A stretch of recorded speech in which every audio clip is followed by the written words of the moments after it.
नमस्कार दोस्तों। आज हम बात करने जा रहे हैं जनरल साइंस से रिलेटेड टॉपिक पोषण को लेकर कि पोषण क्या है, क्यों ज़रूरी है, पोषण में क्या क्या होता है। इसके बारे में हमको थोड़ा बहुत ब्रीफली पता होना चाहिए क्योंकि ये सभी कंपटीशन एग्जाम्स में पूछा जा रहा है। और जो लैब असिस्टेंट का सेकेंडरी स्तर का ज्ञान है ना, उसमें ऐसे प्रश्न आने की संभावना पूरी पूरी बनी रहती है। तो आइए चलो देख लेते हैं। पहले पोषण है ना, पोषण एक तो पोषण के अंदर मेजर होता है और एक माइक्रो होता है और एक फाइबर होते हैं, यानी तीन प्रकार होते हैं। एक तो ऐसे पोषण तत्व होते हैं जो मेजर मतलब मेजर क्या मेन तौर पे काम आते हैं।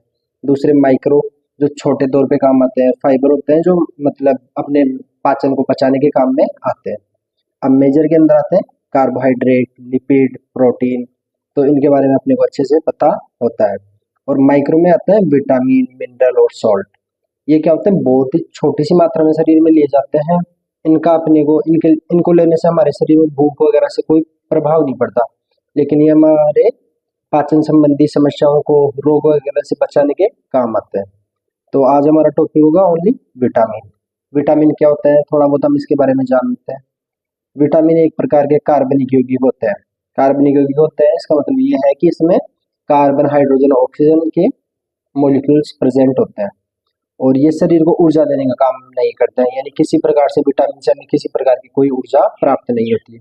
ये सिर्फ मेटाबॉलिज्म के काम आते हैं, यानी उपापचय के काम आते हैं, हमारे खाने वगैरह को पचाने के काम में आते हैं सिर्फ और सिर्फ। विटामिन की खोज करने का श्रेय दिया जाता है हॉपकिंस को, और विटामिन को नाम देने का श्रेय दिया जाता है सी फंक को।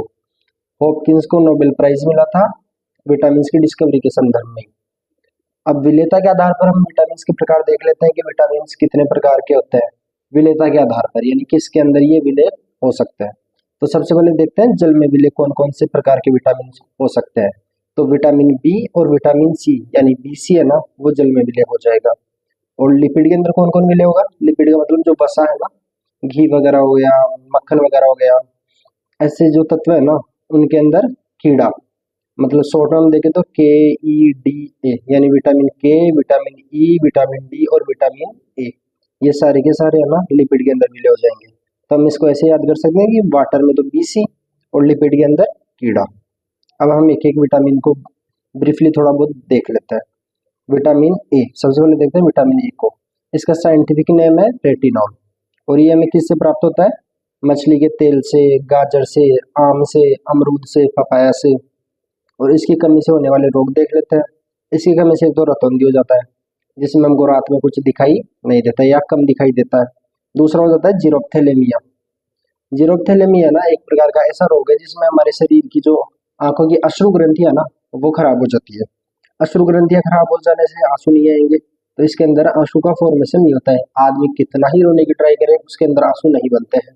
दूसरा है किरेटोमलेशिया। किरेटोमलेशिया क्या है, आंखों के अंदर एक कोर्निया आता है। आंखों की संरचना में कोर्निया को हम पढ़ते हैं। तो कोर्निया कोमल हो जाता है और बाहर की तरफ लटक जाता है, आंखों से बाहर की तरफ लटक जाता है। और दूसरा इनफर्टिलिटी, नपुंसकता भी विटामिन ए की कमी से हो जाती है। नपुंसकता एक विटामिन ई की कमी से भी आएगी, है ना। अब हम इसके आगे के विटामिन देखते हैं। विटामिन सी, क्योंकि विटामिन बी थोड़ा बड़ा है, वो पूरा कॉम्प्लेक्स है, उसके लिए अलग से पूरा वीडियो बनाना पड़ेगा।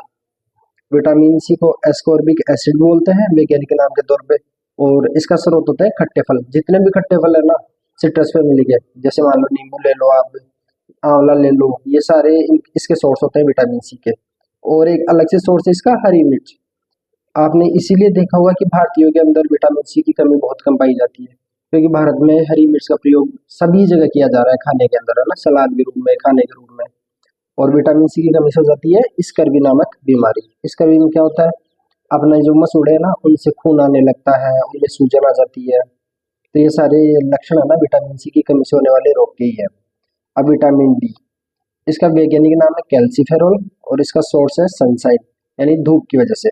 इसीलिए इसको सनसाइन विटामिन भी बोलते हैं। धूप से हमको विटामिन डी मिलता है और ये हमारे शरीर में जो कैल्शियम होता है ना, उसके लेवल को मैनेज करने का काम करता है।